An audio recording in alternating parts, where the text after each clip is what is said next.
gentlemen, now that we're finally done with the Sonic hacking contest of this year, we can finally get back to Mega Man. But first, a little correction.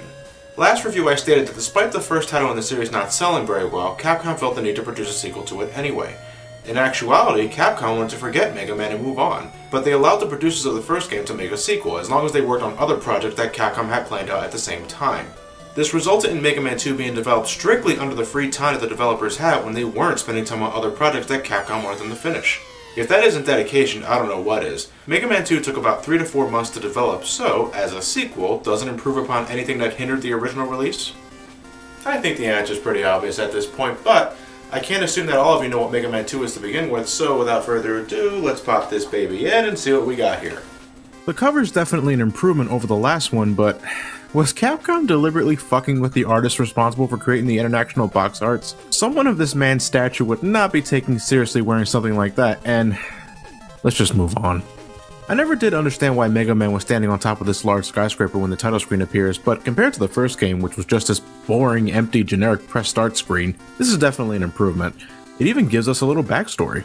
Ever since his defeat in the first game, Dr. Wily has taken upon himself to create 8 evil robot masters of his own with the specific purpose of taking down Mega Man. So I guess Mega Man really did just leave Dr. Wily alone after wiping out his last line of defense. Mega Man, champion of justice, doesn't know how to call police. As Mega Man, it's up to you to take on all 8 robot masters and then give Wily another whomping with hopefully a much more logical conclusion at the end. Structurally speaking, Mega Man 2 is around the same as the first game.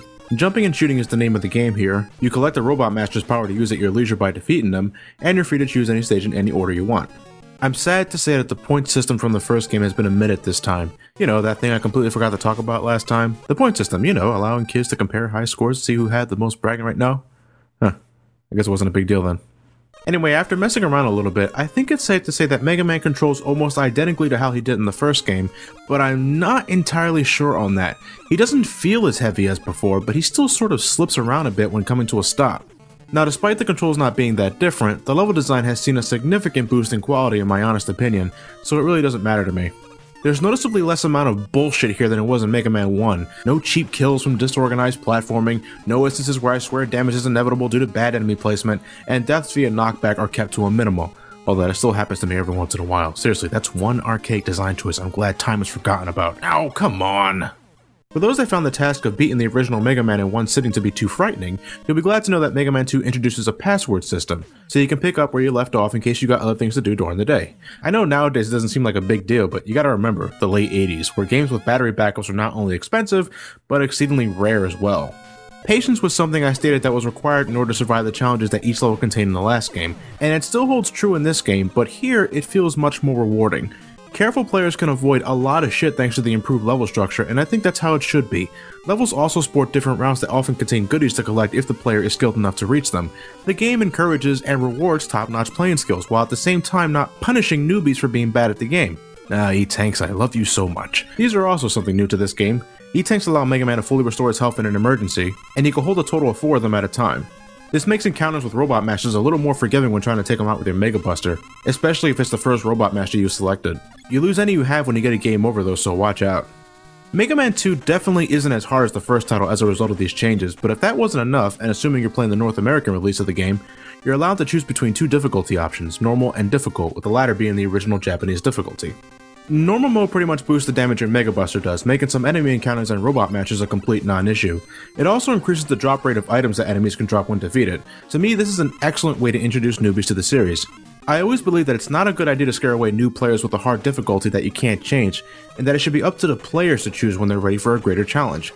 Still, even in difficult mode, I still don't find this game to be that hard with a few exceptions, but there's no Yellow Devil here, so that's automatically a plus. With new Robot Masters brings new toys that Mega Man can play with once he gets a hold of them, and unlike the first game, almost all of these weapons are very useful and some are even multi-purpose. Sure, you can save Flashman's Time Stopper to make the battle with Quickman a little easier, but you can also use it to stop enemies in their place and make some platform challenges more comfortable. The Leaf Shield makes for a great defensive item, but you can also chuck the thing at enemies when you want to get a move on. Then there's weapons like the Quick Boomerang, which deals massive damage with a high ammo count, and of course there's Metal Man's Metal Blades, which not only contains the most ammo I've ever seen a weapon have in a Mega Man game, it can also be fired in 8 directions, effectively replacing the Mega Buster. Mega Man can fire a metallic object in 8 directions, but not his Mega Buster. Most people like to go to Metal Man first because of the sheer effectiveness of this weapon, and honestly, I don't blame them. I usually like to go Flash Man or Woodman first though, but that's just me. When you defeat certain stages, Mega Man also gains access to one of 3 new items that can help you overcome particularly tricky sections. They're not very creatively named though, seriously. Item 1, 2, and 3? That's so boring. But they can be a great help. Disappearing blocks in Heatman stage giving you trouble? Well, with item 2 that you score from beating Airman, you can completely ignore it. I don't understand why people claim Airman is so difficult. Just jump over his tornadoes, wait for him to jump to the other side, then leaf shield his ass. Booyah. Done. Maybe it's an exaggeration, I don't know. Also, where's the Magnet Beam at? I thought that was a pretty nifty power-up from the last game, but they took it out for this game. It's a shame. Since the new weapons are so much fun to use this time around for me, I think it contributes a lot to the high replayability factor Mega Man 2 has going for it. There's many ways you can complete this game and reach Dr. Wily's Fortress, and even though it's still not a very long game, each playthrough can be equally as fun. The developers were apparently going for a more anime-esque look this time around when it came to the graphics and such, and whether or not they succeeded I guess is up to interpretation. I will say that I think it's much better than Mega Man 1. The areas and colors are much more diversified, and enemy design shows a bit more character in conjunction with having more strategy to them. Do I even need to talk about the music here? It's one of the most popular NES soundtracks in video game history, and what many consider to be the best Mega Man soundtrack ever. The last bit is certainly debatable, but I won't deny this soundtrack is pretty damn amazing. I love almost every track this game offers, with the only 2 exceptions being Heatman, whose theme I find rather dull, and Wily Fortress 3 and 4, which gets ear-grating after a while. I shouldn't even have to mention just how damn popular Wily Fortress 1's musical track is, but it really is an awesome theme, and one I think deserves its praise. I think it has just about as many remixes as the likes of Super Mario Bros. Overworld theme or Vampire Killer from Castlevania 1. You should give it a listen if you somehow managed to avoid the theme up until this point. Mega Man 2 may not contain nearly the amount of bullshit that Mega Man 1 had, but it still has its share of it. Spikes were notorious in Mega Man 1 as something that can instantly kill our Blue Bomber, but they were sporadically used in that game. In this game, it's Bubble Man's and Wily Fortress 3's specialty, and if so much as a pixel of Mega Man touches it, BAM! Down 1 life. I'm not exactly what you would call a fan of the dragon that comes out of fucking nowhere at the end of Wily Fortress 1, and the sheer amount of sprite flickering that can disorient a player enough to fall into the massive bottomless pits that Mega Man hovers over during the fight. In fact, if there's one major technical hiccup Mega Man 2 suffers from, it's sprite flickering. Not only can it be visually distracting, it's just not pleasant to look at. I know the developers probably couldn't help it, but in the end, it's still an issue that can cause problems.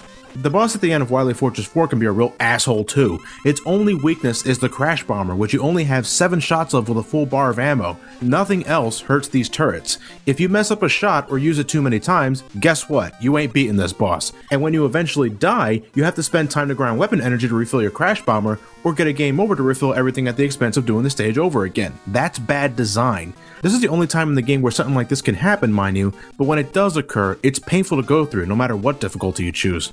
Mega Man 2 is the first Mega Man title to incorporate a room where you had to refight all 8 Robot Masters to reach Dr. Wily. The first game had to rebattle them sporadically, but here it's a gauntlet. Nothing to be worried about though, since you have all the weapons necessary to make the Metal Man is afraid of his own weapon? The hell? Huh. Well, the final battle with Dr. Wily is nowhere near as hard as last time thanks to E-Tanks and Metal Blades. Seriously, was this on purpose? It had to be. But Wily manages to escape underground with Mega Man hot on his tail. After a rather creepy run through an empty chamber with no music, Mega Man catches up with Wily who... what? Either that's another robot or Dr. Wily was a goddamn space alien the entire time. Turns out, with enough shots of Bubble Light, it was merely a hologram of Wily, which, I'll admit, I found pretty funny when I first encountered this boss. Once more, Wily claims that he's not worthy to Mega Man, and Mega Man once again just... leaves. Why does he keep doing that? Also, does anyone else notice this is the second time we defeated Dr. Wily with a great color scheme? I have to ask though, what exactly is he doing in this ending sequence? Am I to believe that he's taking a year-long hike across the seasons? Surely there's other ways to spend your time, not to mention the accompanying musical piece that makes this seem somber as fuck. But what's going on here? Is Mega Man sad that he didn't arrest Dr. Wily? Does he feel alone in his crusade against evil? Well, just a few seconds later, the cheerful, optimistic credits theme takes over, so I'm assuming the developers didn't want me to think too hard on that subject. Still though, I think I'm missing something here. I think it's pretty obvious at this point, but this is something I can classify as a fun game. Now, just to remind you guys, I didn't grow up with the classic series. In fact, I didn't play Mega Man 2 until the late 2000s when I finally began experimenting with some of the classic games. But even though I arrived at the game so late, the amount of fun I had playing it was a testament to how well designed it was. Yeah, the problems I mentioned earlier were things that could have been handled better, but as a whole, Mega Man 2 is a blast. The developers made this on their free time. There was an ambition when this game was made, and I think it shows. Not only does it do a much better job than Mega Man 1 in just about every way possible, but it's also the best-selling Mega Man game of all time. You want to start playing classic Mega Man games? You start here. over 20 years later, and the game is still very fun to play. We're 2 games into the series and we've already hit what many consider to be the high point of the series. Now usually that's not a good sign, but who knows, with the games we have left to review, we may find another one that's just as fun, if not better, than the likes of Mega Man 2. So with that said, I'll see you guys next time with Mega Man 3 for the NES and Mega Man The Wily Wars for the Sega Genesis. See you guys next time.